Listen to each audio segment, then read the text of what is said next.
Mais la destruction des mythes ne signifie pas la disparition des mémoires. Celle de l'humiliation et de la honte. Mes parents, ils étaient tellement admirateurs de la France qu'ils ne voulaient pas que leurs enfants parlent créole, écoutent un certain style de musique et un certain type de vie. Ma famille croyait qu'il fallait absolument rompre avec les traditions guadeloupéennes. C'est-à-dire qu'ils n'arrivaient pas à concilier, une forme de modernité avec un respect du passé et des origines.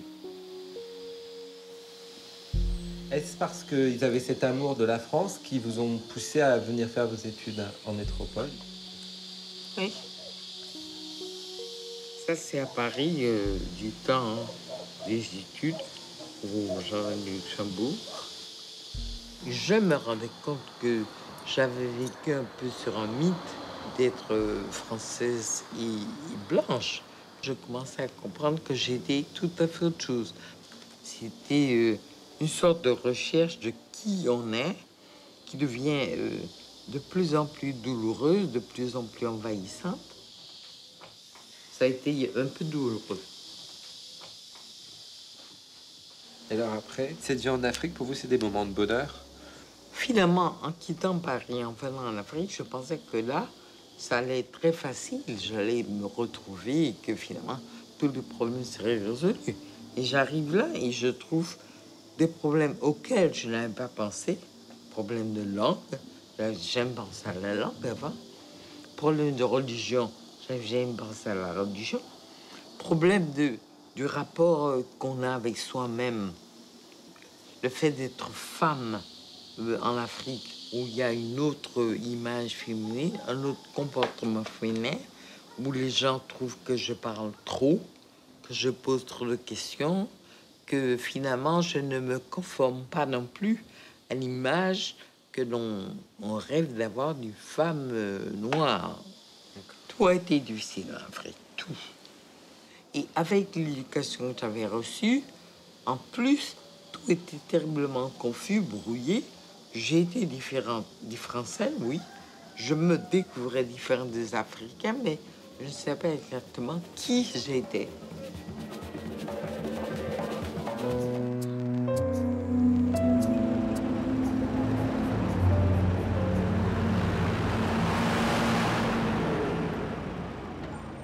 C'est très complexe, la colonisation.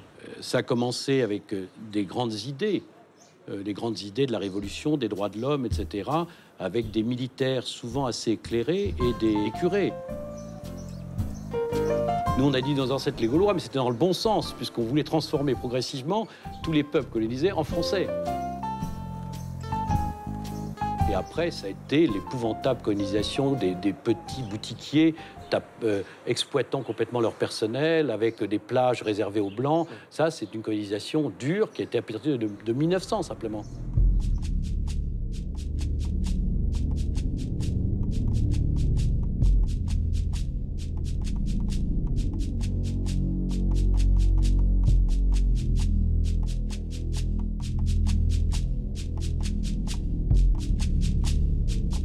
On aurait pu coloniser la Lune comme on a colonisé l'Afrique. L'autre n'existe pas.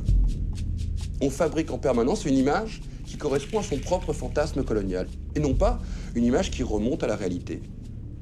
Le 19e siècle va donner une image qui va être un peu différente. C'est-à-dire que là, il va y avoir tous ces héritages de l'image esclavagiste, de la traite, certes, mais il y a aussi le temps des explorations. Donc de ce coup, l'Afrique rentre de manière beaucoup plus coutumière, naturelle dans l'imaginaire français, dans le sens où beaucoup de récits de voyage, ce qu'on appelle les revues d'aventure et de voyage, vont d'un seul coup populariser cette Afrique qu'on est en train de découvrir.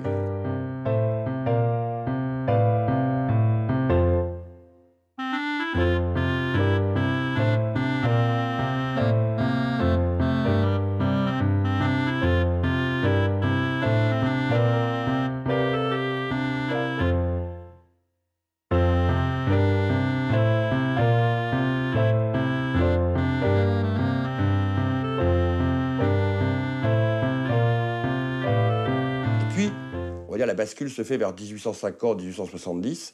L'Afrique rentre après dans un autre modèle, d'une Afrique qui va être colonisée. Cette image du sauvage, qui était très lointaine, va devenir extrêmement prégnante dans l'imaginaire collectif parce qu'elle va légitimer deux choses. D'abord, qu'ils sont des sauvages, donc si c'est des sauvages, c'est légitime qu'on soit chez eux. S'ils étaient civilisés, on n'irait pas chez eux. Et deuxièmement, ils sont dangereux. Et si notre armée française les bat, c'est quelque part, ils sont de grands soldats. À la fin du 19e, ce discours qui était très romanesque sur le sauvage, très méprisant mais très romanesque, va d'un seul coup se pénétrer entre l'image populaire de l'infériorité, l'image scientifique de l'infériorité.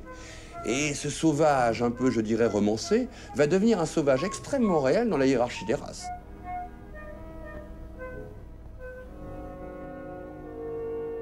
Grande rupture 14-18.